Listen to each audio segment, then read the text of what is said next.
High court में क्या आपकी दरख्वास्त थी, क्या ऑर्डर किया अदालत ने?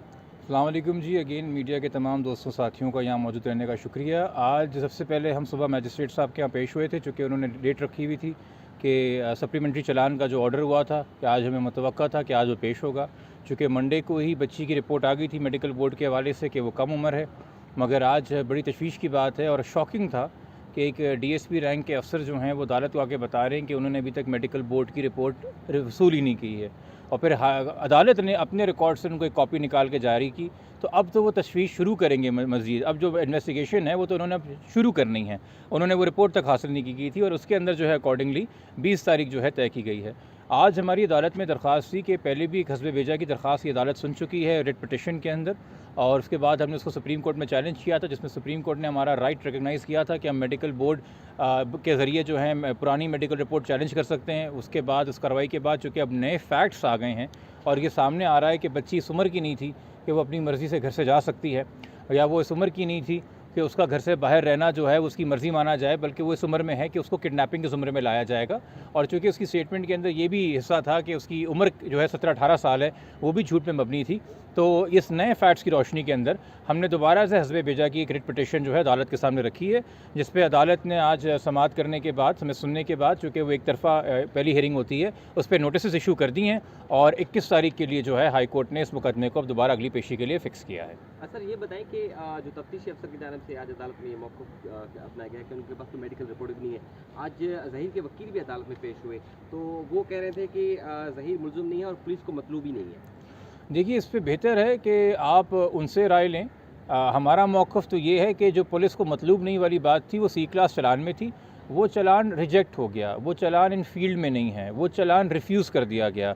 जब फर्दर इन्वेस्टिगेशन ऑर्डर होती है वो तभी ऑर्डर होती है कि जो मौजूदा चालान अदालत के पास है उसको रिजेक्ट कर दिया जाए, उसको पेंडिंग नहीं रखा जाता। अदालत के पास सिर्फ 2 किस्म के इख्तियारात हैं, या चालान एक्सेप्ट करें या चालान रिजेक्ट करें। रिजेक्शन के ऊपर फर्दर इन्वेस्टिगेशन होती है, तो पुलिस की वो फाइंडिंग ही इस वक्त ज़ेर हो चुकी है। इसी वजह से मेरे ख्याल में ये चीज़ें अदालत ने भी उनके वकील के सामने रखी थी। और दूसरा हमारा इस पर इख्तिसार था कि आप किसी भी अदालत से किसी किस्म का भी रिलीफ तभी ले सकते हैं जब अपने आप को अदालत के सामने पेश करें। अभी आपका जो स्टेटस है वो एक अदम गिरफ्तार इंसान का है, वो एक मफरूर इंसान का है, एक एब्सकॉन्डर का है। आप अदालत के से ना कोई बेल ले रहे हैं, ना अदालत के सामने पेश हो रहे हैं, ना लाहौर के हाई कोर्ट से कोई ट्रांजिटरी बेल लेके सिंध कराची पेश हो रहे हैं, मगर आप चाहते हैं रिलीफ आपको सारे दे दिए जाएँ। तो ये देखिए, अदालतें जो हैं वो यकीनी तौर पे इंसाफ की फराहमी के लिए हैं, मगर फरमाइशी प्रोग्राम नहीं है।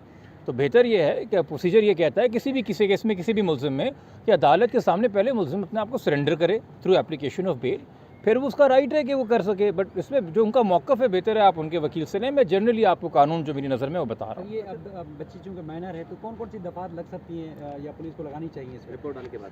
देखिए, एज स्पेसिफिक ऑफेंसेस जो हैं, मैंने पहले भी आप लोगों से जिक्र किया था कि किडनैपिंग अंडर 16 बच्ची अपनी मर्ज़ी से घर से बाहर नहीं जाती। उसको अगर कोई बुलाता भी है, कोई ऐसा नहीं है कि बच्ची घर से बाहर निकली थी, वो किसी ज़हीर नामी इंसान को नहीं जानती थी और फिर बाहर निकल के उसका टकराव हुआ एक इंसान से, उसने उससे शादी कर ली।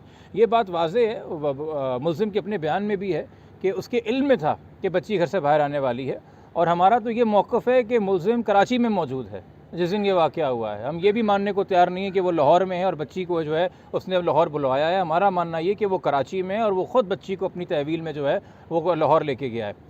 एक तो किडनैपिंग आती है, दूसरा इसके अंदर मैरिज की ये बात जो सेटल होनी है कि ये सिंध का लॉ लगेगा, पंजाब का लगेगा, दोनों सूरतों में अंडर 16 क्राइम है। तीसरी बात इसके अंदर है कि जी किसी भी बच्ची से अज़वाजी रिश्ते के नाम पे जिनसी रिश्ता कायम करना जहाँ उसकी उम्र 16 साल से कम हो, वो कंसेंट नहीं कर सकती। वो सिवियर सेक्शुअल ऑफेंसेस रेप के ज़ुमरे में आता है। अब यहाँ पे मैं अगेन आपसे एक तरीके से बात करना चाहूँगा। मेरे लिए ये बहुत अफसोस की बात है कि एक केस जो मेरे पास आया उसके आने से पहले ही ये मीडिया में हर जगह था और बच्ची के नाम से हर जगह हर कोई वाकिफ़ है।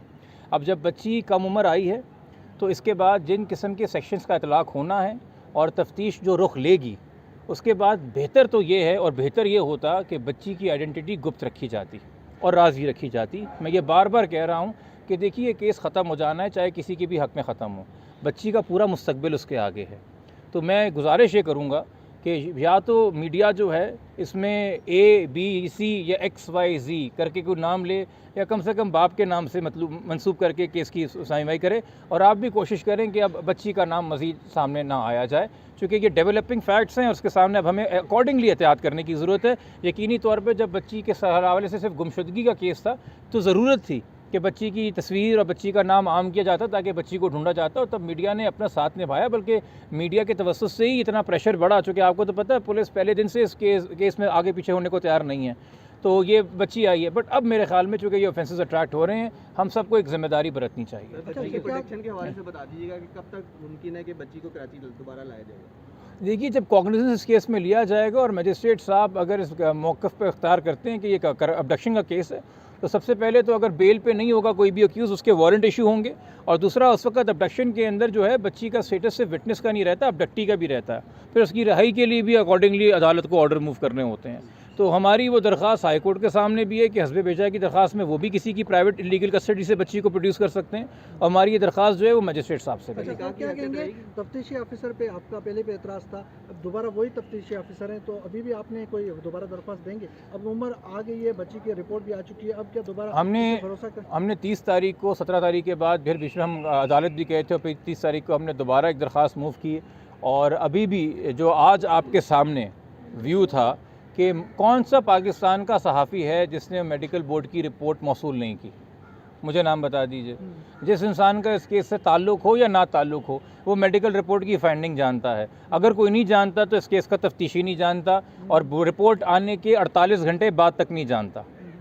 तो ये एक सवालिया निशान है। मैं फिर कहूँगा, मेरी समझ से ये बालातर है कि एक DSP के पीछे जो कि अपना प्रोटोकॉल तोड़ के, आज भी मुझे पता चला जब मैं अदालत से निकला कि पीछे पूरे मीडिया से आईओ साहब मुखातिब हुए और उन्होंने अपना व्यू दिया है, तो ये एक DSP साहब के पीछे जो बार बार प्रोसीजर और प्रोटोकॉल और डिसिप्लिन तोड़ रहे हैं, सिंध पुलिस क्यों बदनामी मोल ले रही है? सिंध पुलिस क्यों सवालिया निशान खड़ा कर रही है? सिंध पुलिस क्यों नहीं है एक बेहतर इंसान को, बेहतर अफसर को, बेहतर रिस्पॉन्सिबल अफसर को अपॉइंट करके तमाम खदशात दूर कर देती है, और ऐसे इंसान को जो है वो आप इंगेज कर रहे हैं? और ये मैं आपकी नॉलेज में ले आऊँ, मंडे के रोज़ मेरी IG साहब से मुलाकात हुई थी। IG साहब को मैंने ख़ुद मेडिकल बोर्ड रिपोर्ट की कॉपी इन हैंड दी है। 48 घंटे बाद तफ्तीशी कह रहा है कि कोई रिपोर्ट ही नहीं मिली। ये एक बड़े अफसोस की बात है। मैं इसलिए भी अफसोस कर रहा हूँ कि ना जाने ये AVCC और CIA के तफ्तीशी हैं, तमाम जो बच्चे अगवा किडनैप होते हैं इन्हीं के पास आते हैं। ये DSP और कितने केसेस के अंदर इस तरह की बुरी परफॉर्मेंस दे के वो केसेस ख़राब कर रहा है। इसके ख़िलाफ़ तो इंक्वायरी होनी चाहिए डिपार्टमेंट इंटरनली। Thank you.